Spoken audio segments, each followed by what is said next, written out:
누가 뭐라고 해도 저는 이 교회가 좋습니다. 우리 우리 성도님들 벌써 20년 전에 저를 봤는데 정말 꼬맹이 때 본 것처럼 정말 어린아이에 불과했는데 이렇게 말씀을 사모하시고 또 사랑해 주시고 기도해 주셔서 얼마나 감사한지 모르고요.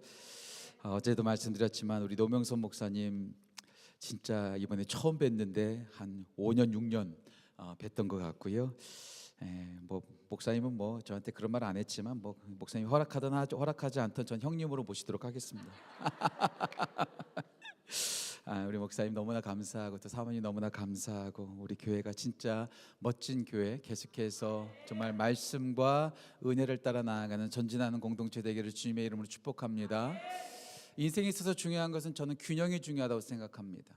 어느 한 곳으로 쏠리게 되면 문제가 생깁니다. 우리가 밥을 먹을 때에도 내가 좋아하는 것만 골라 먹게 되면 우리 건강에 이상이 오게 되죠. 치우치면 안 됩니다. 균형이 참 중요합니다. 아마 오늘 제 아내가 오늘 이 영상을 한국에서 온라인으로 보고 있다면 지금 이 시간이 예배드릴 시간이기 때문에 못 보겠지만 아마 제가 오늘 이렇게 입은 그 꼬락서니를 보면 이상하다고 말할 겁니다. 제가 오늘 일부러 이렇게 입고 왔습니다. 여러분들에게 보여주기 위해서. 원래 여기 밑에 이렇게 입으면 안 되거든요. 그리고 게다가 또 이게 검은 이 구두 신으면 진짜 웃긴 거거든요. 여기서 갈색으로 딱 입든지 이렇게 해야 되거든요. 이게 언밸런스한 거죠. 언밸런스한 거. 이게 균형이 깨지면 우습게 됩니다. 우리의 신앙생활도 마찬가지입니다. 균형이 참 중요합니다. 안경이 두 쪽이 있는데 렌즈가 한쪽만 있으면 볼 수 없습니다. 그렇잖아요. 균형이 중요합니다. 신앙생활에서도 진짜 균형이 중요합니다. 하나님을 우리가 바라보고 하나님을 믿을 때에도 균형이 중요합니다. 공의의 하나님, 사랑의 하나님을 균형 있게 봐야 합니다. 공의의 하나님만 생각하면 우리는 무서움으로 신앙생활합니다. 두려움으로 신앙생활합니다. 하지만 공의의 하나님인 동시에 사랑의 하나님이십니다. 사랑을 생각하면 우리는 두근거리죠. 그래서 제가 항상 우리 교회 성도들한테 말합니다. 두려움으로 신앙생활하지 말고 두근거림으로 신앙생활하라. 그러니까 공의의 하나님, 근데 사랑의 하나님만 생각하면요 함부로 맘마보이처럼 하나님과 함부로 대야 합니다. 그러니까 공의의 하나님과 사랑의 하나님이 함께 가야 합니다. 이게 중요한 거죠. 신앙생활과 교회생활도 마찬가지입니다. 우리 교회 와봤더니 여기 제가 자꾸 우리 교회라고 말하네요. 꽃동산교회 성도들이 들으면 안 되는데 교회를 보니까 12구역으로 딱 되어 있습니다. 예수님의 제자 플러스 바울까지. 뭐냐면 우리가 공중예배가 참 중요합니다. 공예배가 중요합니다. 그래서 공예배 드려서 함께 하나님을 함께 다이나믹하게 에너제틱하게 함께 예배 드리는 게 참 중요합니다. 하지만 그것으로 끝나면 안 됩니다. 예배 딱 끝나고 그 때문에 그냥 마음대로 살면 안 됩니다. 공중예배와 함께 스몰 그룹으로 모여서 함께 삶을 나누고 더 깊이 있는 교제를 나누고 함께 기도 제목을 나누면서 함께 하는 게 참 중요합니다. 그러니까 공중예배와 그 다음에 스몰 그룹이 함께 가야 합니다. 우리의 경건생활도 마찬가지입니다. 말씀과 기도가 함께 가야 합니다. 교회 보면 항상 말씀파가 있고 기도파가 있습니다. 서로 으르렁거립니다. 쟤네들은 기도하지 않고 맨날 말씀만 보고 공부만 하고 있다고. 쟤네들의 신앙은 드라이하다고 이렇게 말합니다. 또 기도파들은요 저렇게 말씀 공부하는 사람들 보면서 그러니까 말씀 공부하는 사람들 기도하는 사람 보면서 저렇게 너무나 유난 떨면서 기도한다고 말합니다. 아닙니다. 말씀과 기도가 함께 가야 합니다. 디모데전서 4장 5절 말씀 보면 말씀과 기도로 우리가 거룩하여짐이니이다. 말씀만 아닙니다. 기도만 아닙니다. 말씀과 기도가 함께 가서 함께 조화를 이룰 때 우리가 거룩한 삶을 살아갈 수 있고 경건하면서 살아갈 수 있고 우리가 승리할 수 있다는 것, 이 두 가지를 함께 합니다. 그래서 어제 말씀을 나누었고 오늘 기도를 나누는 거죠. 그런데 우리나라 사람들은 특별히 기도에는 정말로 일가견이 있습니다. 우리나라만큼 기도회가 많은 교회가 없습니다. 철야 기도회가 있죠, 새벽 예배가 있죠, 금식 기도가 있고 작정 기도가 있죠, 릴레이 기도가 있죠, 중보 기도가 있죠, 방언 기도가 있죠. 여러 가지 기도가 있습니다. 심지어는요, 여러분 실제로 들어보셨는지 모르겠어요. 제가 미국에서 실제 들었거든요. 미국 교회에서 큰 소리 내서 기도하자고 할 때 레츠 통성 플레이 이렇게 말하더라고요. 그러니까 통성 플레이, 통성 기도가 수출됐어요. 그냥 소리 내서 기도하자고 하지 않고 통성 프레이. 그만큼 통성 기도, 우리나라의 기도가 진짜로 유별납니다. 그런데 기도를 하는 것보다 중요한 것이 바르게 하는 게 중요합니다. 다시 말씀드릴게요. 하는 것도 중요하지만 할 때 바르게 해야 합니다. 운동을 할 때 바르게 운동하지 않으면 능망령 생깁니다. 40세 넘으면 골프 치지 말라고 하잖아요. 왜? 그것을 잘못하게 되면 오히려 그것이 복이 되지 않고 독이 되기 때문에 그렇습니다. 공부할 때도 그냥 하는 게 중요하지 않습니다. 바르게 해야 합니다. 제 친한 친구가 고등학교 때 같은 반이었는데요, 걔는요 새벽 4시부터 학교에 나와서 밤 12시까지 항상 앉아서 공부만 하고 있었습니다. 몇 등 했을까요? 뒤에서 세는 게 더 빨라요. 걔는요 항상 안 나오는 데만 골라 공부해요. 공부할 필요 없는 것만 공부해. 그러니까 시간을 많이 투자하지만 제대로 공부하지 않고 바르게 공부하지 않기 때문에 결과가 나오지 않는 거죠. 그냥 하는 게 중요한 것이 아니라 바르게 하는 것이 중요하다는 것. 미국의 스포츠캐스터 가운데 폴 하비라고 하는 분이 계셨습니다. 60년대 70년대 계셨던 분이기 때문에 유명하지 않습니다. 근데 그분이 신실한 그리스도인이었죠. 근데 그분이 골프 경기를 중계했다고 하더라고요. 전 골프를 치지 않기 때문에 잘 모르는데, 골프는 하루에 끝나지 않고 한 4일 정도 걸린다고 하잖아요. 하루에 경기가 끝난 다음에 시간이 남아서 그분이 그냥 골프장을 산책하고 계셨답니다. 골프장 얼마나 좋아요. 푸른 초장 맑은 물가 얼마나 좋습니까? 그렇게 좋게 거기를 산책하고 있는데 거기에 큰 새들이 다니더라는 거예요. 야, 골프공, 그 위험한 골프공이 그렇게 빠르게 쌩쌩 움직이는 곳에서 어떻게 새가 살 수 있지? 궁금하더라는 거죠. 그래서 그 새들을 자세히 보니까 거기 밑에 둥지가 있더라는 거예요. 둥지가 궁금해서 찾아가 봤답니다. 둥지 안에 뭐가 있었을까요? 골프공이 있었다는 거죠. 골프공을요 24시간 내내 정성껏 품고 또 품어도 거기서는요 절대로 생명이 부화하지 않습니다. 새끼가 거기서 새어나지 않습니다. 아무리 열심을 다한다 할지라도 거기에선 절대로 생명이 생겨나지 않는다는 것. 무조건 하는 게 중요한 것이 아니라 바르게 하는 것이 중요하다는 거죠. 오늘 우리가 마태복음 6장 9절에서 13절까지 함께 말씀을 읽었습니다. 우리가 모두가 잘 알고 있는 예수님께서 가르쳐 주신 기도, 주기도문에 대한 말씀이죠. 그런데 예수님께서 산상수훈, 마태복음 5장, 6장, 7장 3장에 걸쳐서 말씀하실 때 첫 번째 5장에서는 팔복에 대해서 말씀하시고 6장에서는 구제에 대해서 말씀하시고 금식에 대해서 말씀하시고 그 다음에 드디어 기도에 대해서 말씀하십니다. 그런데 오늘 본문 말씀 나오기 전에 5절, 6절, 7절 말씀 가운데 하나님 예수님께서 잘못된 기도를 말씀하십니다. 그 당시 때 종교 지도자들, 그 당시 때 이방인들은요 잘못된 기도를 했다는 거예요. 과시하는 기도, 말 많은 기도를 했다라는 거죠. 우리 예수님께서는요 그냥 기도하는 것이 아니라 제대로 바르게 기도하기를 원하신다는 거죠.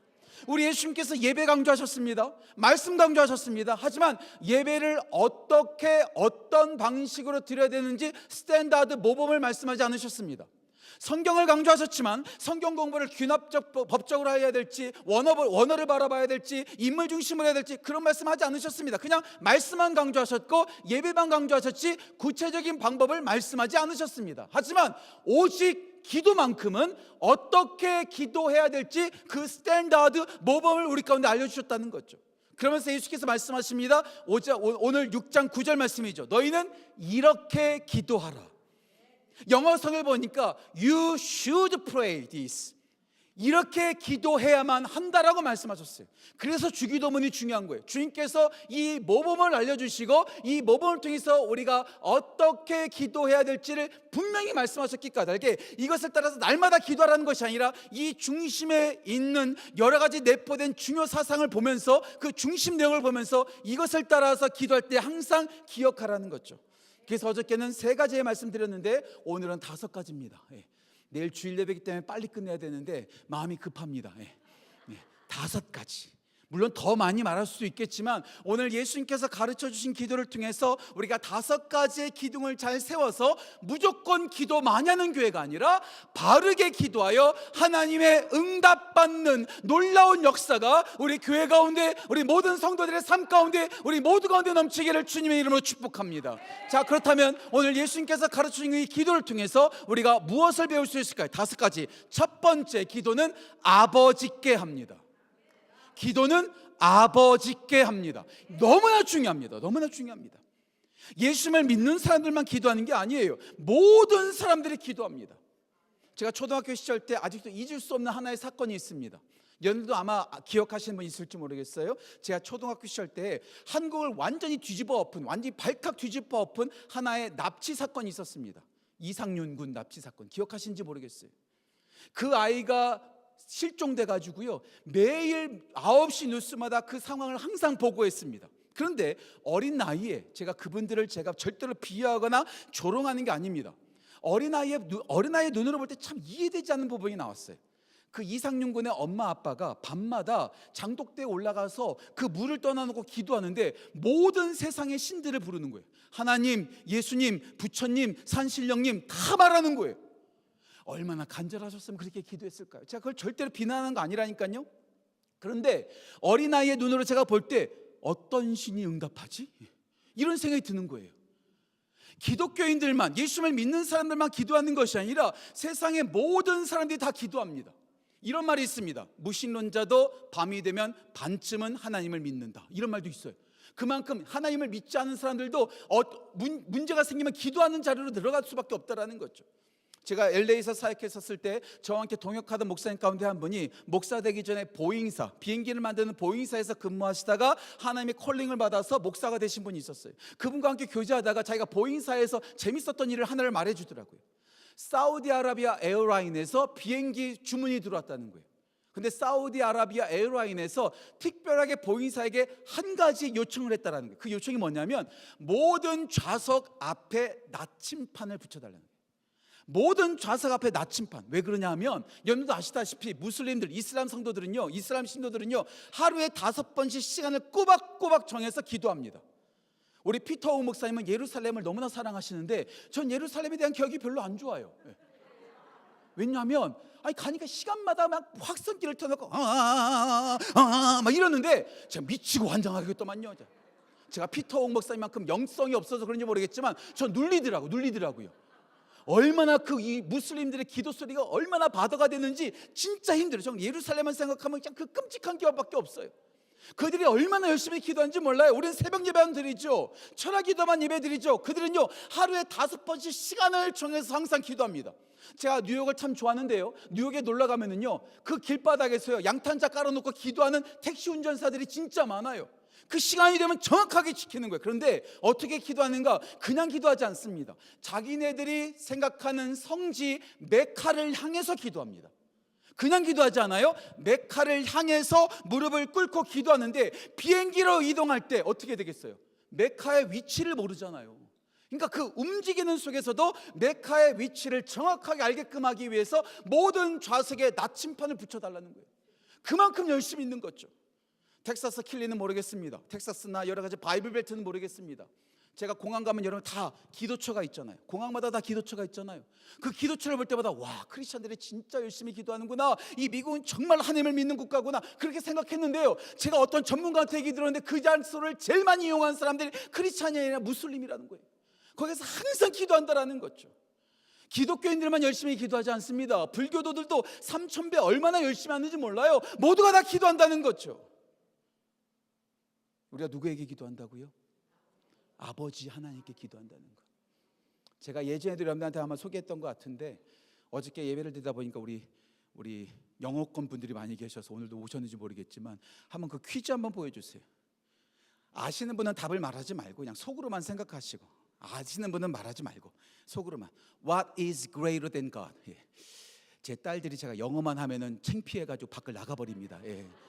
아빠는 20년 동안 미국 살아면서 왜 발음이 그따구냐고 저한테 맨날 부끄러워. 예. What is greater than God? More evil than the devil. The poor have it, the rich need it, and if you eat it, you will die. 하나님보다 큰 게 뭐가 있을까요? 사탄보다 더 악한 것? 가난한 사람들이 이것을 가지고 있습니다. 부자들은 가지고 있지 않습니다. 만약에 여러분들 이것을 먹게 되면 여러분들은 분명히 죽습니다. 분명히 죽습니다. 이 질문을 하면 거의 못 맞춥니다. 여러분 가운데 지금 알고 계신 분 있을 거예요. 저거 쉬운데 말씀하신 분 계실지 모르겠어요. 예. 거의 못 맞춥니다. 거의 못 맞추면 제가 이렇게 말하죠. 스탠포드 대학교에서 다니는 시니어들한테 이 퀴즈를 보여줬을 때 17%만 맞췄습니다. 똑똑하다고 하는 스탠포드 가장 유명한 대학교의 시니어들한테 물어봤었을 때 17%만 맞췄습니다. 안심하셔도 됩니다. 그러니까 조금 위안을 받더라고요. 조금 위안받는 분들한테 다시 제가 불 지릅니다. 물을 엎습니다. 예. 킨더가든 아이들한테 이 질문을 했었을 때 80%가 맞췄습니다. 참고로 저도 못 맞췄습니다. 참고로 신학교 교수님한테 물어봤을 때 맞춘 분이 거의 없습니다. 자, 답 아시죠 여러분들? 뭐예요? 애플? 애플이 하나님보다 더 커요? nothing. 정답은 nothing입니다. nothing. 하나님보다 큰 거? nothing. 사탄보다 더 악한 거? nothing. The poor have it. 가난한 사람 nothing을 갖고 있죠. 부자 nothing이 없죠. nothing을 먹으면, 아무것도 먹지 않으면 죽게 되죠. nothing이 답이에요. 그런데요, 이것은요 생각할 필요 없어요. 첫 번째 문장에서 끝나는 겁니다. What is greater than God? 하나님보다 큰 게 뭐가 있어? 그런데요, 목사인 제가 하나님보다 큰 게 뭐가 있지 생각하고 앉아 있다는 거예요. 웃기지 않습니까? 하나님이 가장 전능하시고 불가능이 없으시고 이 온 세상을 창조하신 가장 크신 하나님이라고 설교하는 목사가 저 질문을 보면서 하나님보다 큰 게 뭐가 있지 생각하고 있더라는 거예요. 우리는 하나님께 기도하고 있는 것처럼 보이지만 어찌 보면 기도하고 있는 척하고 있는지 모르겠습니다. 우리 모두가 그렇잖아요. 이 문제를 알고 계신 분들은 다 예외시겠지만 이 문제를 모르고 계셨다면 다 생각하지 않으셨어요? 하나님보다 큰 게 뭐가 있지? 하나님보다 큰 게 없어요. 하나님이 최고십니다. 그래서 우리가 하나님 아버지께 기도하는 거예요. 그런데 우리가 무슨 착각을 하는 줄 아세요? 내가 기도하면 응답받는다고 생각합니다. 금식 기도하면 응답받는다고 생각합니다. 아침마다 기도하고 3시간 기도하고 큰 소리로 기도하고 예배당 앞자리에 나와서 기도하면 응답받는다고 생각합니다. 그 무슨 뜻이에요? 하나님이 기도 응답하시는 것이 아니라 내가 노력하고 내가 정성을 쏟으면 이 기도에 하나님께서 응답하실 거야. 내가 중요해. 하나님을 두차적으로 생각하고 기도하는 나의 욕심과 나의 노력에 따라서 기도의 결과가 결정된다고 착각하고 있는 거죠. 제가 늘 말씀드립니다. 잘 기억하세요. 기도는 능력이 없습니다. 다시 말씀드릴게요. 기도는 진짜 능력이 없습니다. 제대로 말하는 겁니다, 목사가. 다시 말씀드릴게요. 기도는 능력이 없습니다. 기도가 능력이 있는 것이 아니라 기도 들으시는 하나님이 능력이 있으십니다. 착각하지 마세요. 금식 기도가 능력 있는 것이 아니라, 방언 기도가 능력 있는 것이 아니라, 소리 내어 기도하는 것이 기도한 능력 있는 것이 아니라, 오래도록 기도했다고 능력 있는 것이 아니라 기도 들으시는 하나님이 능력 있으시다는 것. 그래서 내가 기도하는 것이 아니라, 내 능력이 아니라, 내 노력이 아니라 하나님께 기도해야 된다는 겁니다. 사람에게 보이기 위해서 기도하는 것이 아니라, 장로쯤 됐으니까, 권사쯤 됐으니까, 내가 교회 리더십 됐으니까 사람에게 보이기 위해서 이방인들처럼 시장에서 손 높이 들고 기도하는 것이 아니라 골방에서 하나님 아버지께 기도하라. 하나님께 기도하는 것. 저는 이것을 들을 때마다 하나의 이야기가 생각나요. 아무리 생각해도 저는 이것이 실제로 있었던 일이라고는 생각하지 않습니다. 만들어진 얘기 같아요. 하지만 만들어진 얘기 같지만 참 의미가 있어서 제가 여러분한테 소개할게요. 어떤 선교사님이 아프리카에서 평생도록 사역하셨다고 합니다. 30년 넘게 평생도록 사역하시고 그분이 은퇴하여 복음국으로 돌아오셨습니다. 30년 동안 50년 동안 선교지에서 사역하면서 몸이 망가질 대로 망가졌습니다. 목소리가 쇠할 대로 쇠했습니다. 제대로 걷지도 못하십니다. 은퇴하고 본국으로 돌아왔는데 이번에 존경하는 모든 사람들이 이번에 은퇴 감사 예배를 드리기로 했다는 거죠. 믿음의 동역자들, 가족들 다 모여가지고 함께 평생도록 사역하신 그 목사님께 감사하면서 은퇴 감사 예배를 드리는데, 미국 사람들은 그 감사 예배를 드릴 때 중간에 밥 먹잖아요. 리세션 하는 것처럼 서로 담소를 나누잖아요. 그 시간에 그 자리에 왔던 분 가운데 한 분이, 어떤 분이 있었냐면 아름다운 목소리에 성우가 와 있었다라는 거죠. 그 성우가 그 중간에 식사하는 시간에 선교사님한테 찾아가서 물어봅니다. 선교사님, 평생 사역하시면서 선교사님을 붙잡았던 말씀, 선교사님이 가장 좋아하는 말씀이 어떤 말씀이세요? 물어봤다라는 거죠. 그때 선교사님께서 이렇게 대답하십니다. 예, 제가 힘들 때마다 시편 23편을 묵상했고 그 시편 23편의 말씀이 저를 붙잡아 주었습니다. 전 시편 23편 말씀을 제일 좋아합니다. 그랬더니 그 성우가 말하더라는 거죠. 선교사님, 혹시 오늘 모임 마지막 시간에 제가 강단에 올라가서 선교사님이 그렇게 좋아하는 그 시편 23편을 저의 목소리로 암송하고 발표해도 될까요? 그때 선교사님 말씀하십니다. 영광이지요. 성우님께서 그렇게 시편 23편을 암송하시고 그렇게 낭독해 주신다면 저한테는 더할 나위 없는 영광이죠. 감사합니다. 모임이 끝나갈 때쯤에 성우가 올라와서 강당에 마이크를 잡고 말합니다. 선교사님이 평생 사역하셨을 때 선교사님을 붙잡았던 말씀이 시편 23편이라고 합니다. 제가 그 말씀을 저의 목소리로 오늘 이 시간 암송하겠습니다. 낭독하겠습니다. 진짜 멋있는 목소리로 여호와는 나의 목자시니 내가 부족함이 없으리로다. 진짜 멋진 목소리로 함께 말씀을 묵상했어요. 암송했어요. 많은 사람들이 감동을 받았어요. 은혜를 받았어요. 와, 진짜 저 말씀이 선교사님을 붙잡았구나. 그리고 마지막 시간 선교사님께서 그 자기 몸을 가누지도 못하는 그냥 떠벅떠벅 강단 위로 올라오시는 거예요. 마지막 인사를 하기 위해서 올라오셔서 마이크를 잡고 말합니다. 오늘 정말 멋있는 성우님이 나오셔서 저의 인생에 붙잡았던 시편 23편을 암송하시니 저의 선교 사역이 주마등처럼 흘러가기 시작합니다. 저도 그 감동을 잊을 수 없어서 다시 한번 저도 그 말씀을 암송하고 싶습니다. 성우에 비하면 너무나 보잘것없는 초라한 음성, 늙어서 정말 쇠해진 음성, 복음을 외치다가 탁해질 대로 탁해진 그 음성, 듣기 거북한 그 음성을 가지고 또박또박 천천히 시편 23편을 암송하기 시작합니다. 여호와는 나의 목자시니 내게 부족함이 없으리로다. 그가 나를 푸른 초장에 누이시며 쉴 만한 물가로 인도하신도다. 내가 사망의 음침한 골짜기를 다닐다 할지라도 해를 두려워하지 않을 것은 주께서 나와 함께 하심이라. 주의 지팡이와 막대기가 나를 안위하시나이다. 내 평생에 주의 선하심과 인자하심이 정녕 나를 따르니 내가 여호와의 집에 영원히 살리로다. 듣기 거북한 목소리였고 정말로 매력없는 목소리였지만 그 목소리를 듣고 그 시편 23편의 고백을, 그 선교사님의 고백을 통해서 들을 때 모든 성도들이, 그 가에 모였던 모든 사람들이 눈물을 주룩주룩 흐르기 시작하더라는 거죠. 성우의 그 아름다운 목소리에 비할 데 없이 더 많은 사람들이 감동을 받더라는 거죠. 진짜로 그 선교사님을 평생 붙잡았던 목자 되신 하나님께서 드러나는 것처럼 보여서 모두가 다 감동을 받았다는 거죠. 모임이 다 끝난 후에 성우가 선교사님한테 찾아옵니다.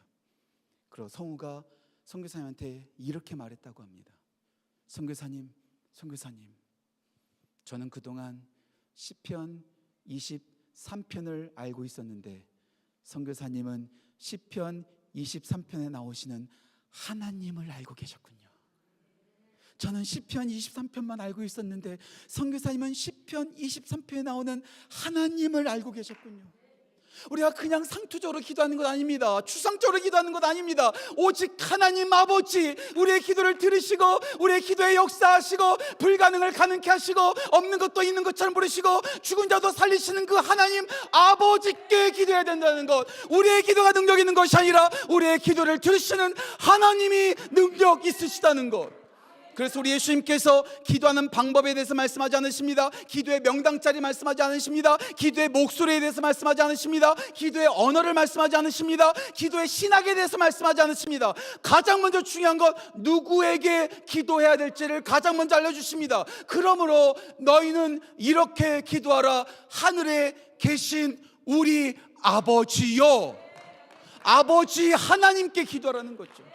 근데 그 아버지 하나님이 어디 계세요? 하늘에 계세요. 하늘에 계시다는 말이 무슨 뜻이 있을까?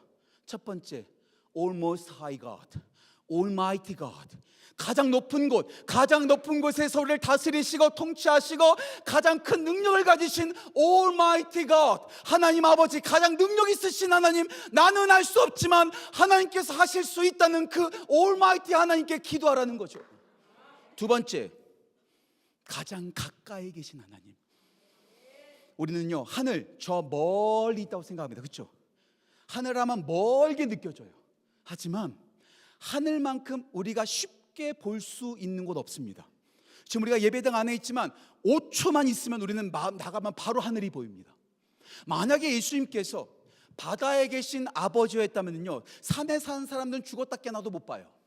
만약에 예수님께서 사막에 계신 우리 아버지요 했다라면 바닷가에 사는 분들은요, 그 하나님 보려면은요 한 며칠 동안 여행을 해야 합니다. 우리 하나님은 바다에 계시지 않습니다. 산에 계시지 않습니다. 사막에 계시지 않습니다. 세계 어느 곳에든지 마음만 먹으면 10초 안에 볼 수 있는 하늘에 계신, 누구든지 언제 어디서나 볼 수 있는 가장 가까이 계신 분께 기도하라는 것. 가장 전능하신 하나님, 가장 가까이 계신 하나님, 그 하나님이 어떤 분이시라고요? 아버지. 제가 좋아하는 목사님 가운데 지금은 하나님 품에 안 계셨는데 J.I. 패커라고 하는 목사님이 계십니다. 제임스 패커, J.I. 패커. 이분이 쓴 책은요, 성경책 다음으로 여러분들 얼마든지 사서 읽어보시면 여러분한테 도움이 됩니다. 이분이 책에서 하나님을 8가지의 P, 알파벳 P로 소개했어요. 전 이것이 저의 마음에 진짜 와닿아요. 오늘 신학 시간은 아니지만, 신학 강좌는 아니지만, 알아서 여러분들 손해볼 거 없어요. 하나님을 8가지의 P로 소개하는데 진짜 좋아요.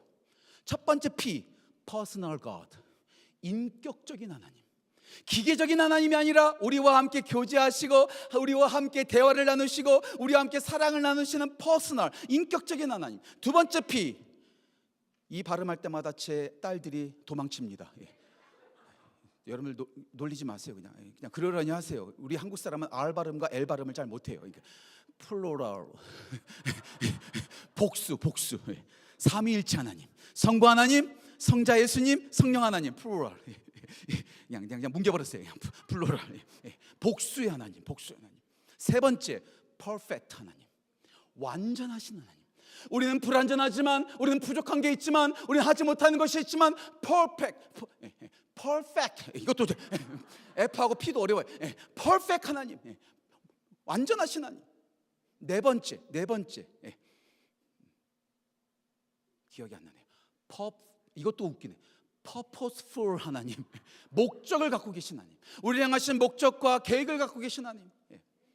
다섯 번째, promise keeper 하나님, 약속을 지키시는 하나님, 약속을 지키시는 하나님. 한 개를 벌써 까먹었어요. 여섯 번째, praiseworthy, 찬양받기에 합당하신 하나님, 하나 더 생각났습니다. powerful God. 다시 설명할게요.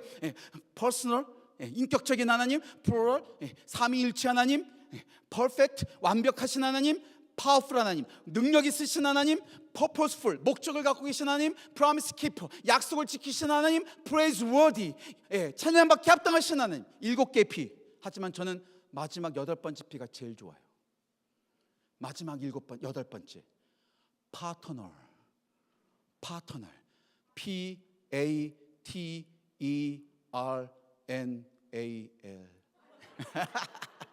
파트너.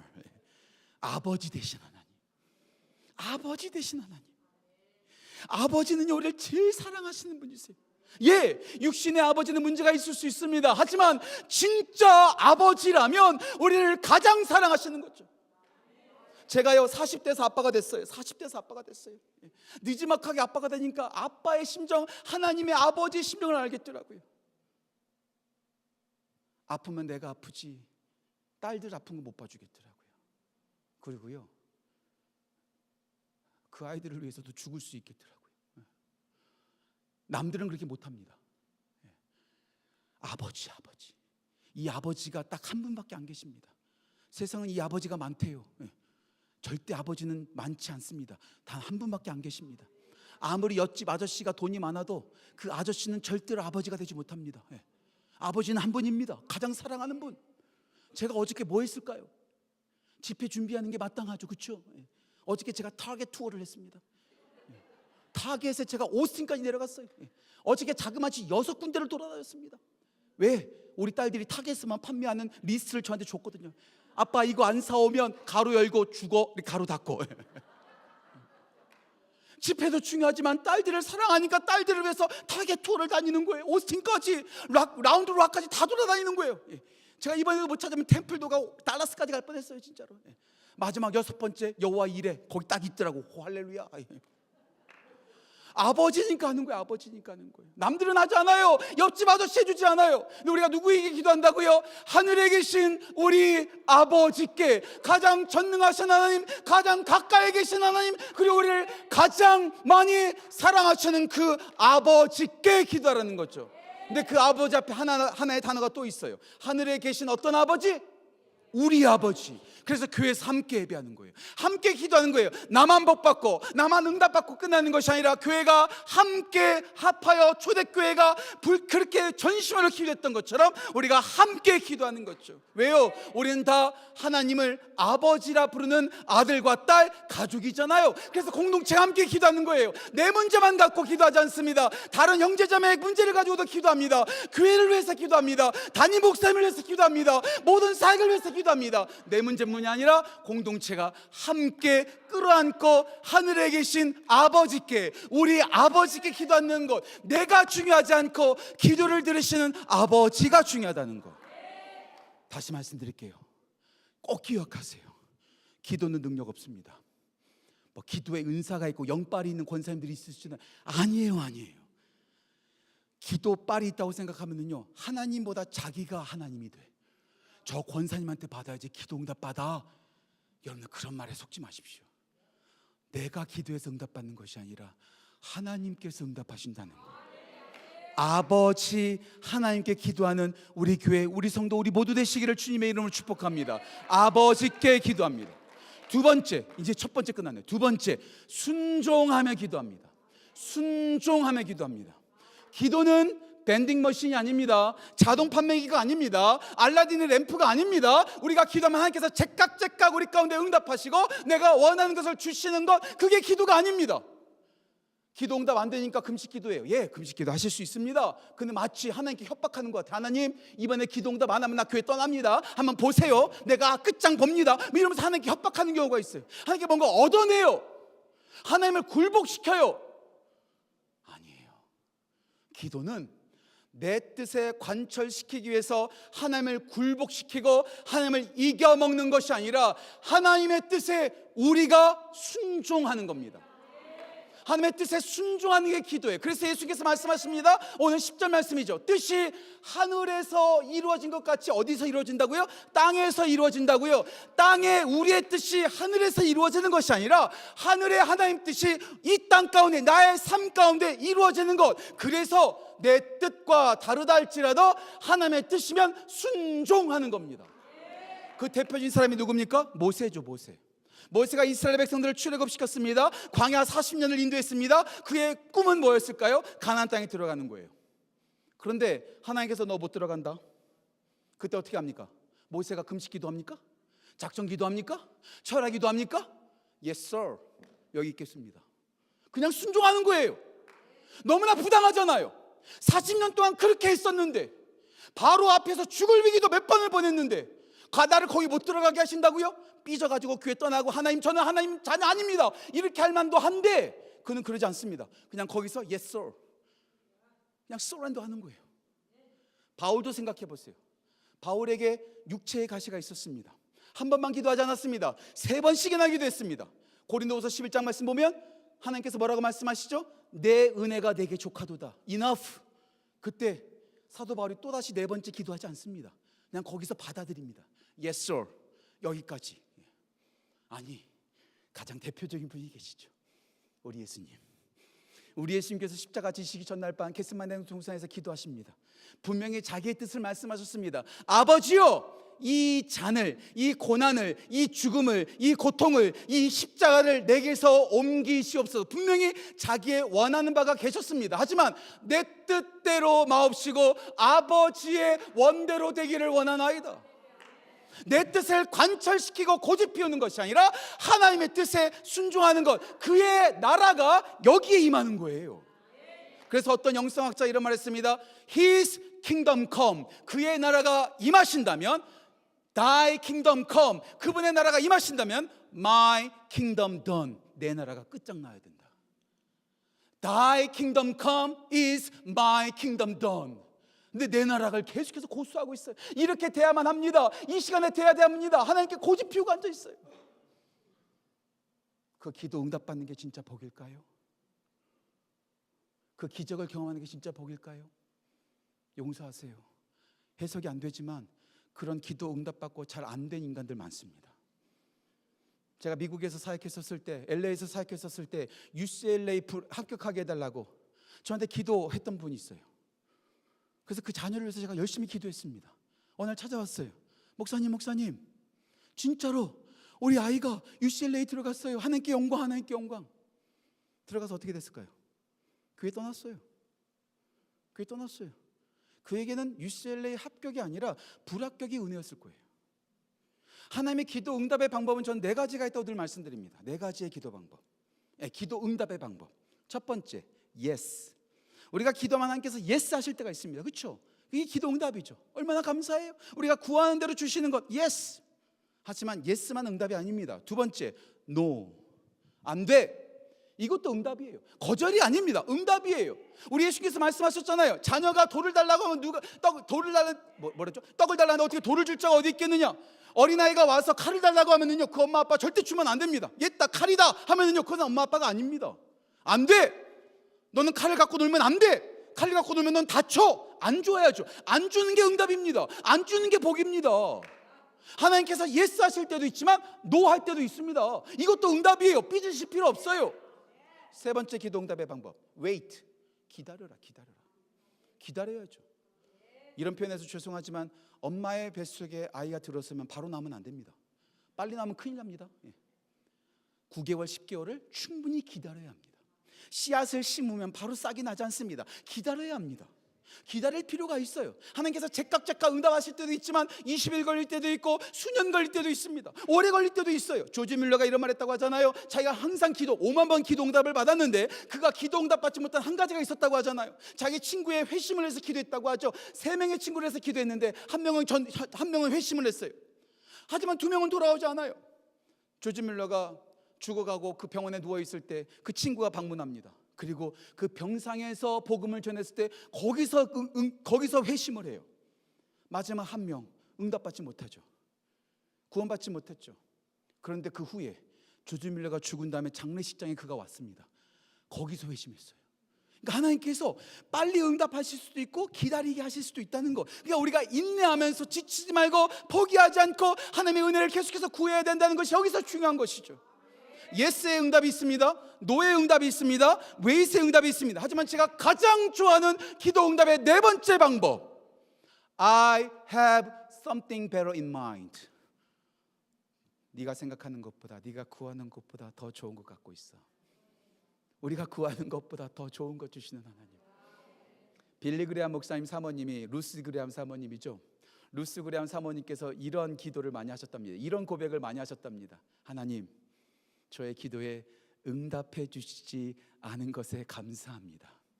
하나님께서 만약 저의 기도에 응답하셨다면 저는 엉뚱한 사람과 여러 번 결혼했었을 것입니다. 아마도 이 그레함 사모님, 이 루스 그레함 사모님께서 대학교 시절 때 정말로 사랑하는 그런 어떤 저 남자와 결혼하게 해주세요, 저 남자와 연애하게 해주세요 이렇게 기도했는데 그것이 그냥 다 노예됐다는 거죠. 만약에 그때 응답되었다면 빌리 그레함 목사님과 함께 결혼하지 못하고 복음의 사역을 감당할 수 없었다라는 거죠. 하나님께서 노하신 것이 은혜라는 거. 왜? 우리 가운데 더 좋은 것을 주시는 분이기 때문에. 그래서 하나님께서 들어주시지 않는다고 시험 들 필요 없어요. 삐질 필요 없어요. 하나님께서 우리 가운데 더 좋은 것을 주실 것이기 때문에. 그래서 제가 청년들한테 설교할 때 이런 말합니다. 실현 당하셨습니까? 하나님께 할렐루야 외치십시오. 더 좋은 남자, 더 좋은 자매 허락할 겁니다. 그랬더니 저쪽에서 할렐루야 그러더라고요. 그래서 실현당했군 그렇게 말해요. 하나님께서 우리 가운데 손해보지 않게 하십니다. 더 좋은 것, 더 놀라운 것, 더 역사적인 것을 우리 가운데 주실 것입니다. 그 뜻에 순종하며 삐지지 말고 끝까지 내 생각 고집하지 말고 하나님의 뜻에 순종하며 기도하는 우리 모든 성도 되시기를 주님의 이름으로 축복합니다. 아버지께 기도합니다. 순종하며 기도합니다. 세 번째, 의지하며 기도합니다. 의지하며 기도합니다. 지금도 한국에는요, 먹을 것이 없어서 기초생활수급 대상자 구청에 가서, 우리 교회도 일부 예배 성도들이 한 500명 정도 오시거든요.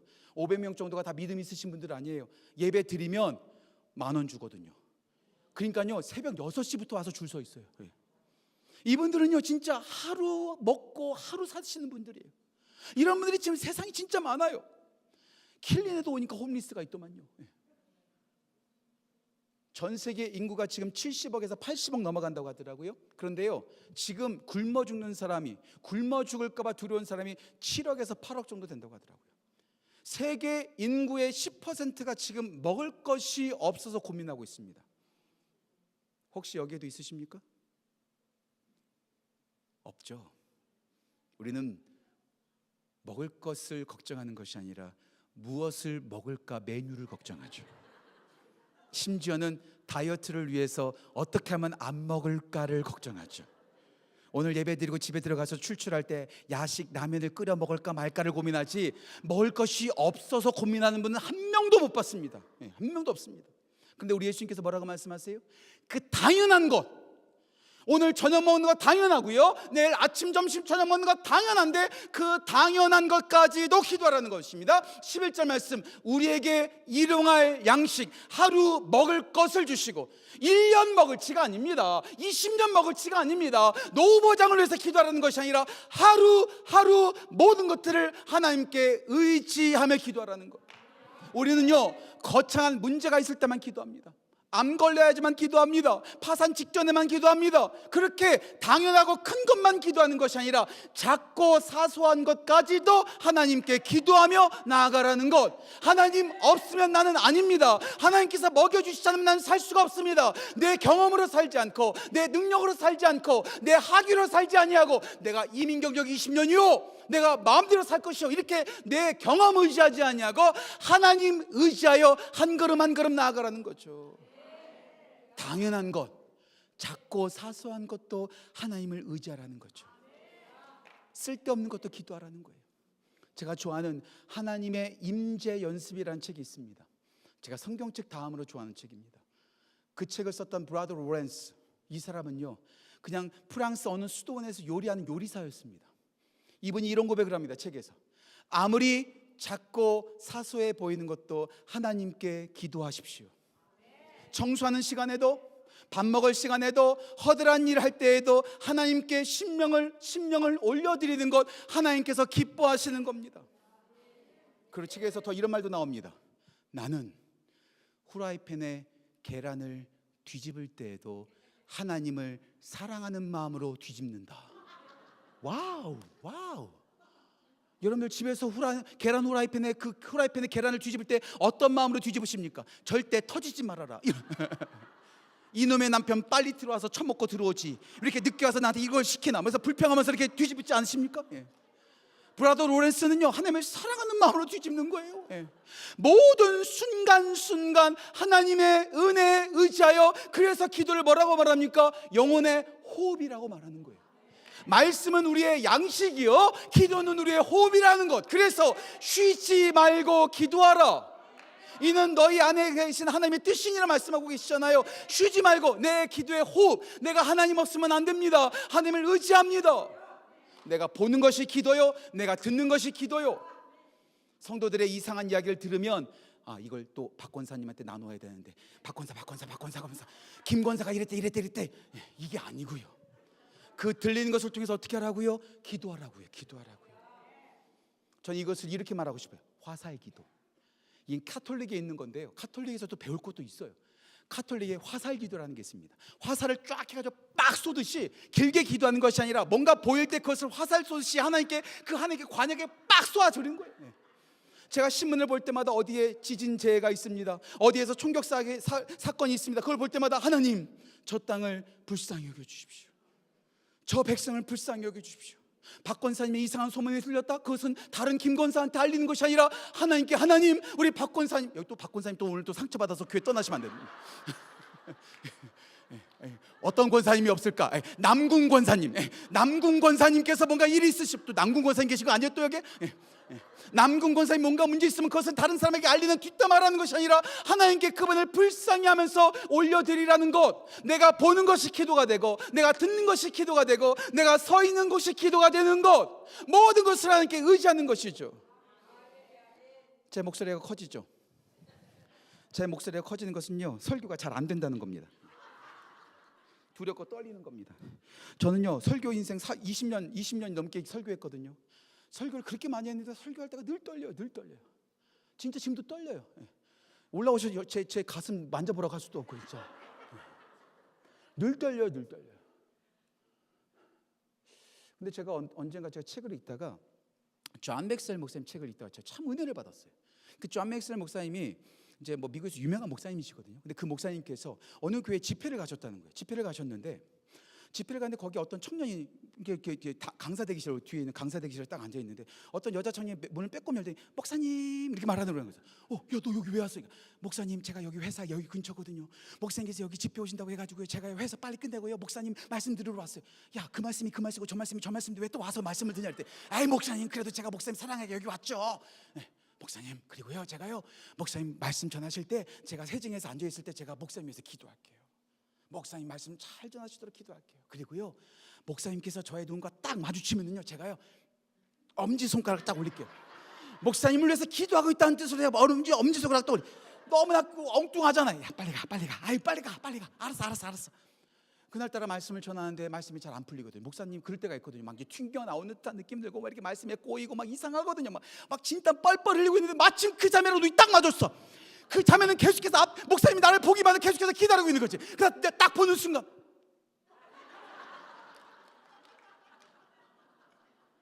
목사님 기도하겠어요. 우리가 기도 시간만 기도하는 것이 아니라 매 순간마다 여러분들이 노명서 목사님의 설교를 들을 때에도 그냥 가만히 오늘 어떻게 설교하나 보자, 설교 준비를 덜 하셨구만, 이게 아니라 우리 목사님을 위해서 기도하는 마음으로 목사님을 사용하여 주시고, 우리 교회를 사용하여 주시고, 목사님의 가정을 사용하여 주시고, 우리의 보는 것이 항상 기도요, 우리가 듣는 것이 기도요, 내가 경험하는 것이 기도라는 것. 왜요? 우리가 사는 것이 아니라, 우리의 경험으로 사는 것이 아니라 오직 하나님을 의지할 때 살아갈 수 있게 까닭에 매 순간마다 하나님을 의지해야 된다는 것. 일용할 양식이라 할지라도, 당연히 먹는 거라 할지라도 하나님께 구하고 하나님께 감사하는 것, 이것이 우리의 기도의 모습이어야 된다는 거죠. 아버지께 기도하십시오. 순종하며 기도하십시오. 의지하며 기도하십시오. 네 번째, 고백하며 기도하십시오. 고백하며 기도하십시오. 또 이쪽만 있으니까 이쪽 분들 저쪽에 교회 떠나시면 안 되겠죠. 고백하며 기도하십시오. 고백하며. 제가 어저께 뭐가 제일 무섭다고 했죠? 세상에서 가장 무서운 거. 또 안 보이네. 이쪽으로 가야 되네. 가장 무서운 거 죄. 죄가 가장 무섭습니다. 암이 무섭지 않습니다. 물론 암 저도 무섭죠. 파산 무섭죠. 하지만 그거와 비교할 수 없을 정도로 가장 무서운 것이 죄입니다. 세상의 모든 문제는요, 유통기한이 30년, 40년밖에 되지 않습니다. 하지만 죄는 유통기한이 없습니다. 그냥 끝장나는 거예요. 영원히 불지옥에 들어가는 거예요. 이 죄를 해결하지 않고는 안 됩니다. 근데 이 죄를 해결할 수 있는 것, 우리의 지식으로 안 됩니다. 아무리 테크놀로지가 발달되고 AI가 뛰어든다 할지라도 이 죄의 문제는 절대 해결할 수 없습니다. 인간이 해결할 수 없는 두 가지, 죄와 죽음. 죄와 죽음은 절대 해결할 수 없습니다. 아무리 좋은 비누를 쓴다 할지라도, 예레미야 2장 22절 말씀에 하라고 있죠. 너희가 아무리 좋은 비누를 쓴다 할지라도 그 죄악을 씻을 수 없다. 아무리 우리가 노력한다 할지라도 죄는 씻을 수 없다는 것. 어떤 분이 이런 말 하더라고요. 우리 모두는 죄를 지을 수는 있지만 죄를 지울 수는 없다. 무슨 말인지 아시겠어요? 우리는 죄를 지을 수는 있습니다. commit, 죄를 지을 수는 있지만 clean, erase, delete, 지울 수는 없다는 거예요. 오직 그 죄를 지우시고 깨끗하게 하실 수 있는 분은 오직 한 분, 하나님의 은혜뿐이라는 것. 하나님의 은혜를 어디서 경험합니까? 기도하며 하나님께 나아갈 때 그 기도 속에서 우리를 치유하시고 우리를 깨끗하게 하신다는 거죠. 요한일서 1장 9절 말씀, 만일 우리가 우리 죄를 자박하면 그는 물빛이 오르사 우리의 죄를 사하시며 우리를 모든 불에서 깨끗하게 하실 것이요, 우리가 고백하기만 하면 우리 주님께서 우리의 모든 죄악을 씻어주시고 깨끗하게 용서해 주신다는 것. 그래서 우리가 그 기도를 통해서 무엇을 경험합니까? 하나님의 은혜를 경험한다는 거죠. 제가 좋아하는 목사님 가운데 카일 아일드먼이라고 하는 목사님이 계십니다. 켄터키에서 목회하시는 분입니다. 이분이 책들 다 좋은데요, 그 중에서 제가 제일 좋아하는 책, Grace is the greater. 은혜가 크다. 은혜가 크다. 제가 이거 또 안 보일 수도 있지만 그냥 앞에 있는 분들만 보여드릴게요. 은혜, 은혜. 이 책에서 은혜, 그레이스를 말합니다. 근데 이 그레이스 바로 옆에는 항상 수학 기호가 하나 있다는 거예요. 수학 기호. 수학 말만 들어도 머리 쥐가 나시죠? 근데 이거 어렵지 않습니다. 이 은혜 옆에는 항상 수학 기호가 하나 따라 붙어 있다는 거예요. 바로 이겁니다. 부등호. 부등호. 여기에 뭐가 들어와도 은혜를 이길 수 없습니다. 뭐가 들어와도 은혜보다 크지 않습니다. 암이 들어와도, 파산이 들어와도, 우울증이 들어와도, 끔찍한 범죄가 들어와도, 과거에 받았던 상처가 들어온다 할지라도 은혜보다 크지 않기 때문에 은혜를 의지하고 은혜를 구하면 여기 있는 모든 것들은 다 이겨 없어진다는 것. 이 은혜를 우리가 어디서 발견할 수 있습니까? 하나님의 그 존전 앞에 나아가 기도할 때, 하나님의 은혜를 구할 때 하나님께서 그 가장 크신 은혜를 우리 가운데 부어주실 줄 믿습니다. 그래서 예수께서 말씀하시죠. 12절 말씀입니다. 우리의 죄를 사하여 주시옵고, 세상은 우리 가운데 벌만 줍니다. 징계만 합니다. 비난만 합니다. 때리기만 합니다. 하지만 우리 주님은 우리를 감싸주시고 싸매어주시고 우리를 품어주시고 우리를 깨끗하게 씻어주시고 우리를 새롭게 해주신다는 것. 그래서 우리가 그분의 은혜 앞에 나아가 그분의 은혜를 구해야 된다는 것이죠. 그래서 기도 때마다 항상 있어야 될 게 뭐예요? 기도 때마다 있어야 될 것이 바로 회개입니다. 회개. 액치라는 기도가 있습니다. 액치.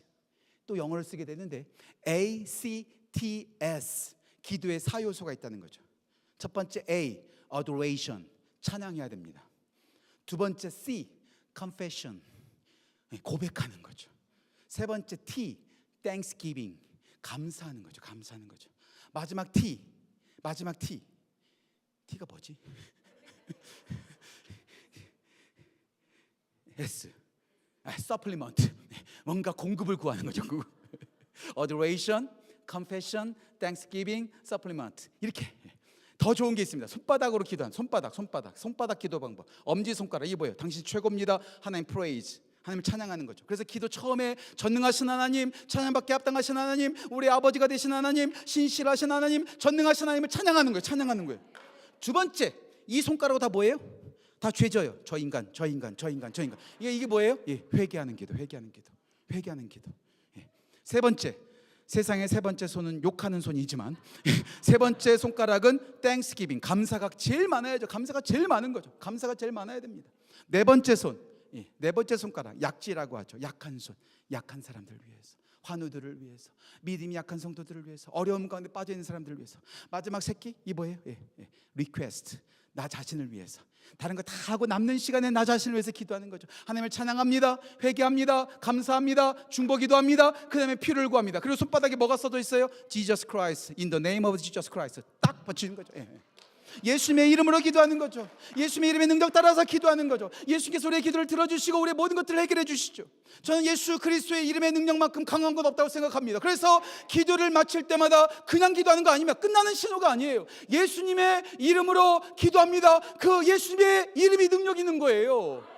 내가 능력 있는 것이 아니라 예수 그리스도의 이름이 능력 있다는 것. 이 스탠리 존스 선교사님, 제가 한 5년 전 7년 전에 왔을 때 이 얘기했던 것 같아요. 스탠리 존스 선교사님, 인도에서 사역하셨습니다.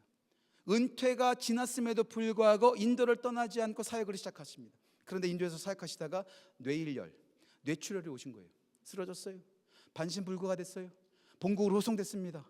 병원에 누워있기만 합니다. 얼마나 끔찍해요. 평생 인도에서 선교 사역하셨는데 뇌출혈이 와가지고 그냥 병원에 누워있는 거예요. 그런데 이분이요, 병원에 입원하는 그 순간부터 이상한 일을 하기 시작합니다. 자기 병실에 들어온 사람이 누구든 할 것 없이 문을 딱 열면 항상 이렇게 말해야 된다는 거예요. 나사렛 예수 그리스도의 이름으로 명하노니 스탠리 존스야 일어나 걸으라, 이 말하지 않으면 누구도 못 들어와요. 선교사님이니까 믿음의 사람들, 사역자들이 들어오겠죠. 문제는 누굽니까? 의사와 간호사들이죠. 가장 똑똑하다는 의사들이 딱 들어올 때마다 나사렛 예수 그리스도의 이름으로 명하노니 스탠리 존스야 일어나 걸어라, 어떠세요? 이렇게 물어본다는 게 되게 이상하잖아요. 그렇죠? 그러니까 서로 안 들어가려고 하는 거예요. 서로 안 들어가려고. 간호사도 안 들어가려고 하는 거예요. 아니 그거 안 하면 못 들어오는 거예요. 아무리 의사라도 못 들어오는 거예요. 어쩔 수 없이 들어가면 말하는 거죠. 나사렛 예수 그리스도의 이름으로 명하노니 스탠리 존스야 일어나 걸어라. 그러면은요, 그 목사님은 누가 말하든, 어떤 의사가 말하든, 어떤 간호사가 말하든, 어떤 청소부가 와서 청소할 때 그 말을 하든 간에 누구랑 상관없이 아멘, 믿거나 말거나 6개월 만에 일어나서 다시 선교지로 들어갔습니다. 예수의 이름에 능력이 있습니다. 예수의 이름에 능력이 있습니다. 예수의 이름에 5가지의 유익이 있습니다. 잘 들으세요. 이건 보너스. 오늘 말씀 전하려고 했던 거 아니에요. 보너스. 예수 그리스도의 이름의 5가지 능력. 첫 번째, 예수 그리스도의 이름으로 우리는 구원을 받습니다. 요엘서 2장 21절 말씀, 주의 이름을 부르는 자마다 구원을 얻을 것이라. 우리가 예수의 이름을 부를 때 우리가 구원을 받습니다. 두 번째, 예수 그리스도의 이름으로 기도 응답을 받습니다. 요한복음 14장 14절 말씀, 너희가 내 이름으로 무엇을 구하든지 내가 시행하리라. 예수님의 이름에 능력이 있습니다. 세 번째, 예수 그리스도의 이름으로 치유를 경험합니다. 은과 금은 내게 없거니와 나에게 있는 모든 것으로 내게 주느니 곧 나사렛 예수 이름의 이름으로 일어나 걸으라. 일어나 걷게 되는 거예요. 네 번째, 예수 그리스도의 이름으로 귀신이 떠나갑니다. 마가복음 16장 15절 말씀, 내 이름으로 귀신이 쫓아낼 것이요, 귀신이 쫓아나가는 거예요. 마지막 다섯 번째, 예수 그리스도의 이름으로 복음을 전파하여 기쁨이 충만하게 됩니다. 예수 그리스도의 이름으로 구원받죠, 기도 응답받죠, 치유받게 되죠, 그리고 축기 현상이 일어나죠, 기쁨이 넘치게 되죠. 이 이름을 사용하지 않는 게 바보죠. 예수님의 이름을 선포하십시오. 예수 그리스도의 이름을 선포할 때 우리의 모든 죄악이 다 사해집니다. 내일 드릴 말씀이긴 하지만 또 하나 더 붙잡아야 될 것, 십자가입니다. 십자가. 예수의 이름과 함께 우리가 붙잡아야 될 것, 예수 그리스도의 보혈. 예수 그리스도의 보혈과 함께 붙잡아야 될 게 예수님의 십자가. 왜요? 예수님의 십자가에서 우리의 모든 죄악이 다 해결되었기 때문에, 우리의 모든 죄짐을 거기서 다 쏟아내었기 때문에 우리가 깨끗하게 찢어지는 거예요. 내가 한 것이 아니라 예수님께서 십자가에서 나의 모든 죄를 담당하셨기 까닭에 우리의 죄의 문제가 다 해결된다는 것, 우리가 더 이상 할 게 없습니다. 그래서 예수님께서 말씀하셨죠. 요한복음 19장 30절 말씀, 다 이루었다. 뭐예요? 우리의 모든 죄값을 지불했다라는 뜻입니다.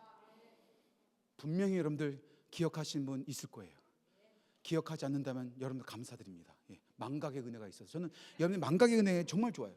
7년 전에 제가 분명히 설교했을 거예요. 모르시는 분들은 다시 들으셔도 돼요. 제 아내 이야기입니다. 제 아내가 UOVH 휴스턴에서 대학교 다닐 때, 우리 진영 집사, 선영 집사도 같이 있었다고는 하지만, 그때 그 같이 다니던 그 여자들, 왜 여자들은 혼자 다니지 않고 똑같은 애들끼리 몰려 다닐까요? 7공주, 5공주, 5공주, 3공주 이렇게, 규옥이, 지영이, 민정이, 윤경이, 이 네 명 참 많이 돌봐줘야 될 여자들인데 미드텀 그 중간고사 시간에 그렇게 열심히 공부했답니다. 진짜 공부했는지 모르겠어요. 공부를 열심히 하고 시험을 잘 봤다고 착각하면서 하나님께 감사하면서 자기네들에게 상을 주겠다고, 규옥이, 다시 말씀드려요, 규옥이, 지영이, 민정이, 또 희윤이도 있었네. 희윤이, 그 다음에 윤경이, 오공주가 이탈리아 레스토랑에 딱 간 거예요. 야, 우리한테 좀 위로를 하자. 우리 가운데 너무 열심히 공부했어. 우리 스스로에게 위로하자 해가지고 이제 5명의 오공주가 가가지고 이제 식사를 하는데, 그 중에 문제가 누구예요? 제가 이름을 계속해서 말하는 게 있습니다. 규옥이가 문제입니다. 규옥이. 이 규옥이가 참 특이하다고 하더라고요. 야, 우리 너무나 감사하니까 이제 그 메뉴 다 시킨 다음에, 야, 우리 하나님께 감사하는 기도를 하자. 근데 그냥 기도하지 말고 우리 손잡고 기도하자. 5명의 동양 여자가 고급 레스토랑 원 테이블에 앉아가지고 손을 잡고 기도하는데, 제 아내 아빠가 누군지 아시죠? 목사 딸인데도 쪽팔렸답니다. 그런데 기도하자고 하니까 또 안 할 수도 없잖아요. 손잡고 기도하자 했는데 막 규옥이가, 하나님 아버지 감사합니다. 우리 가운데 은혜를 주셔서 중간고사를 잘 마치게 하시고 우리 가운데 이렇게 좋은 식당에 교제를 하게, 길게도 무지하게 길게 하더라는 거죠. 기도를 딱 마치고 밥을 막 먹었죠. 아시다시피 미국 식사를 딱 하면 이제 웨이터를 부르죠. Check please. 근데 책을 딱 갖다 줬는데 책에 이상한 게 써 있어요. 보여주세요, 그 사진. 그 증거를 보여드려야지. 사진 준비 안 돼서. God bless you. See you in heaven. Your brother and sister in Christ, Travis and Kimberly. 이상한 동양 여자 5명이 와가지고 테이블에서 손잡고 유별나게 기도하는 모습에 옆 테이블에 있었던 백인 엄마 아줌마들이, 아저씨와 아줌마가 은혜 받은 거예요. 대신 모든 것을 다 값을 지불해 줬어. 팁까지 지불해 줬어. 이런 말 하죠. 여러분들도요, 식사에서 하다가 옆 테이블에서 누가 기도하고 있으면 그거 한번 내줘요. 얼마나 멋있어요. 딱 테이블에다가 See you in heaven, your brother and sister 박권사, 딱 써. 얼마나 좋아요. 그래서 질문, 진짜 중요한 질문. 자, 그 못 말리는 규옥이, 민정이, 지영이, 희윤이, 윤경이는 어떻게 식당을 나갔을까요?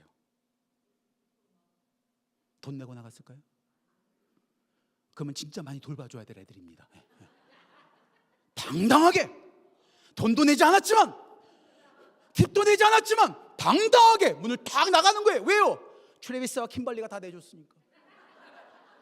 할 거 없어요. 두 사람이 다 내줬어요. 이름도 몰라요. 어떻게 생겼는지도 몰라요. 하지만 그 사람들이 내어주었기 때문에, 우리가 지불해야 될 음식값을 다 지불해 주었기 때문에 하나 한 것 없지만 그냥 자신 있게 나가는 겁니다. 이게 바로 십자가의 은혜요. 우리가 한 것 하나도 없습니다.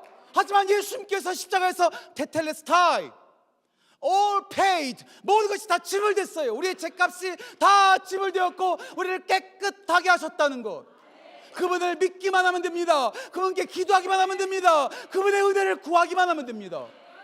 그때 우리가 깨끗해진다는 것, 이것이 어디에서 이루어진다고요? 기도의 자리에서 이루어진다. 저 우리 모든 성도들이 이 기도의 자리에서 그 무엇보다 가장 큰 놀라운 그 forgiveness, 용서의 은혜를 받는 우리 모든 은혜가 되시기를, 모든 성도 되시기를 주님의 이름으로 축복합니다. 아버지께 기도하십시오. 순종하며 기도하십시오. 의지하며 기도하십시오. 고백하며 기도하십시오. 마지막 5번째, 동행하며 기도하십시오. 동행하며 기도하십시오. 이번에 우리 노명서 목사님과 함께 얘기했어요. 우리 마지막 잘 끝내자. Finishing well, finishing strong. 마지막까지 잘 끝내자. 마지막까지 잘 끝내자. 왜요? 예수님 믿는다고 해서 문제 사라지지 않거든요. 얘는 문제 없어요? 예수님 믿어도 암 걸리시더라고요. 예수님 믿어도 관계 문제가 생기더라고요. 예수님 믿어도 마음에 슬픔이 있을 때가 있더라고요. 저도 우울할 때가 있어요. 다 그래요. 예수님을 믿어도 문제로부터 자유롭지 않습니다. 만사형통이 아닙니다. 왜요? 사탄은 계속해서 우리를 공격하거든요. 베드로전서 5장 8절 말씀, 너희 대적 마귀가 우는 사자처럼 집어삼킬 자를 찾아 두루다니고 있다. 지금 사자가 호시탐탐 그 먹을 것을 노리는 것처럼 사탄이 우리를 노리고 있다는 거예요. 제가 늘 말합니다. 우리 교회에서 사탄이 단 한 명만 공격하라면 누구 공격할까요? 새신자 공격하지 않습니다. 목사님 한 명 공격하면 끝납니다. 많이 봤어요. 목사 하나 무너지니까 교회 하나쯤은 금방 사라지더만요. 여러분들이 목사님을 위해서 기도하셔야 돼요.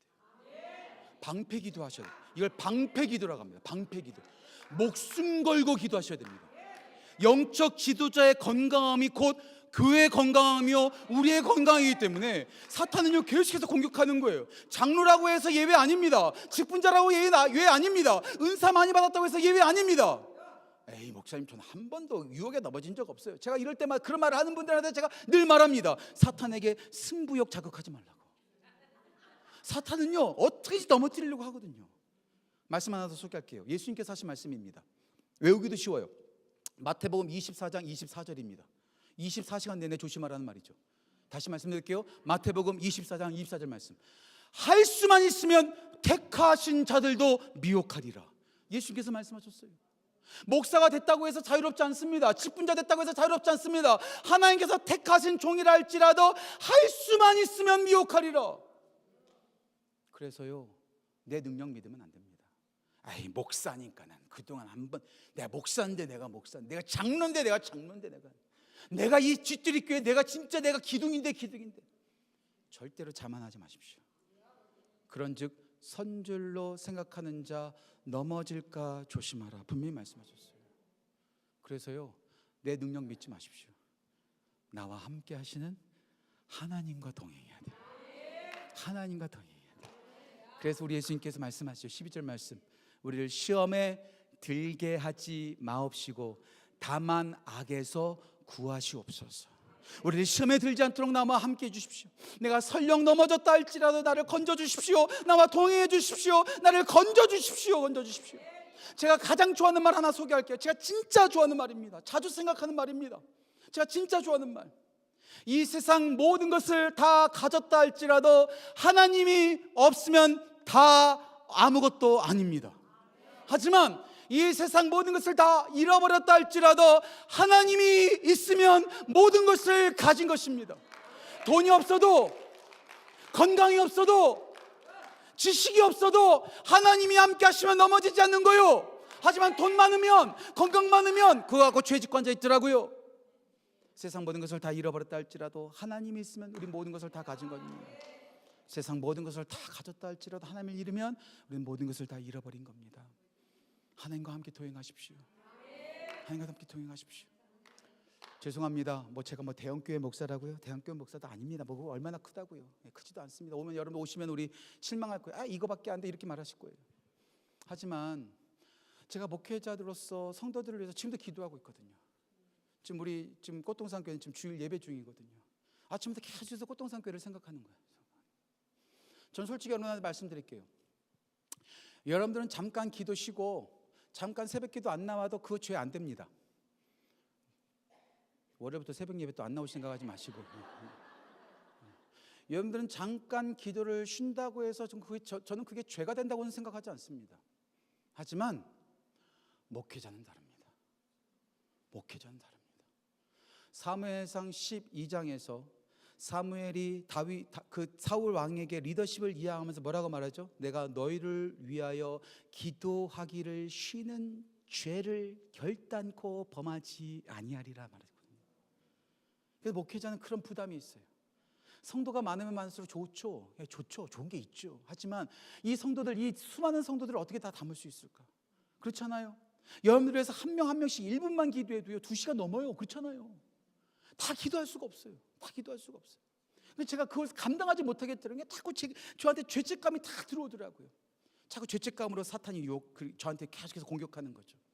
그러다가 제가 연초가 돼서 한 2-3주 전에 제가 이거 설교를 했거든요. 제가 죄책감이 든다. 그래서 새벽 예배마다 구석에 앉아가지고 제가 항상 하는 기도가 있습니다. 항상 하는 기도. 아마 이것도 7년 전에 여러분들한테 소개했을 것 같아요. 독일 찬송가 뒤쪽에 보면 길을 나서는 이들, 여행을 떠나는 이들을 위한 기도문이 나옵니다. 기도문. 이 기도문이 갑자기 생각난 거예요. 그래서 저는 날마다 이 기도를 가지고 제가 섬기는 교회 성도들을 위해서 기도합니다. 이 기도가 전 참 좋아요. 이 기도가 이렇습니다. 가장 좋으신 주님께서 그대 앞에 계셔서 그대에게 바른 길 보여주시기를 바랍니다. 주님이 그대 곁에 계셔서 그대를 팔로 껴안아 주시기를 바랍니다. 주님이 그대 뒤에 계셔서 그대 나쁜 계획으로부터 보호해 주시기를 바랍니다. 주님이 그대 아래 계셔서 그대가 떨어지면 받아주시고 덫에 걸리면 꺼내어 주시기를 바랍니다. 주님이 그대 안에 계셔서 그대가 슬플 때에 위로해 주시기를 바랍니다. 주님이 그대 둘레에 계셔서 못된 사람들로부터 그대를 막아주시기를 바랍니다. 주님이 그대 위에 계셔서 그대에게 복 주시기를 바랍니다. 저는 이 기도의 은혜가 우리 쥐뚜리 철치 우리 모든 성도들 가운데 있기를 간절히 소망합니다. 주님이 우리 앞에 계시고 우리 곁에 계시고 우리 등 뒤에 계시고 우리 아래에 계시고 우리 안에 계시고 우리 둘레에 계시고 우리 위에 계신다면 우리가 무엇이 두렵겠습니까? 우리가 무엇이 걱정되겠습니까?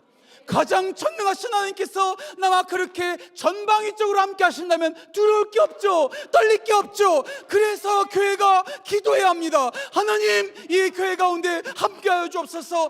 부족한 나와 함께하여 주옵소서. 우리 목사님과 함께하여 주옵소서. 주님께서 동행하시면 끝장난 겁니다. 이 은혜가 우리 모든 성도들 가운데 넘치기를 주님의 이름으로 축복합니다. 제가 좋아하는 두 가지의 말만 소개하고 오늘 말씀을 마치겠습니다. 영국의 신학자 F.B. 마이어라고 목사님께서 이런 말씀하셨습니다. 우리 인생의 가장 비극적인 것은, 다시 말씀드릴게요, 우리 인생에서 가장 비극적인 것은 응답받지 못한 기도가 아니라 드려지지 않은 기도다. Not unanswered prayer, but unoffered prayer. 응답받지 못한 기도가 불행한 것이 아니라 드려지지 않은 기도가 가장 불행하다는 것. 우리가 기도하지 않았기 때문에 그 기도의 은혜를 받지 못한다는 것. 우리 교회가 그냥 말씀으로만 세워지는 것이 아니라 그 말씀을 붙잡고 기도의 자리로 나아가 기도하는 귀한 은혜가 우리 모든 성도들 가운데 넘치기를 주님의 이름으로 축복합니다. 마지막 한 가지 말만 소개하겠습니다. 제가 좋아하는 찰스 스펄전 목사님께서 이런 말씀하셨습니다. 하나님께서는 위대한 일을 행하시기 전에 먼저 기도의 사람을 세우신다. 하나님은 위대한 일을 행하시기 전에 먼저 기도의 사람을 세우십니다. 쥐뚜리 교회가 하나님의 위대한 일을 하기 위해서 먼저 필요한 것 돈이 아닙니다. 전략이 아닙니다. 프로그램이 아닙니다. 기도로 우리가 나아갈 때 그 기도를 통해서 우리 교회의 위대한 일을 이루시고 우리 모든 성도들의 삶 가운데 위대한 일을 이루실 줄 믿습니다. 기도하겠습니다.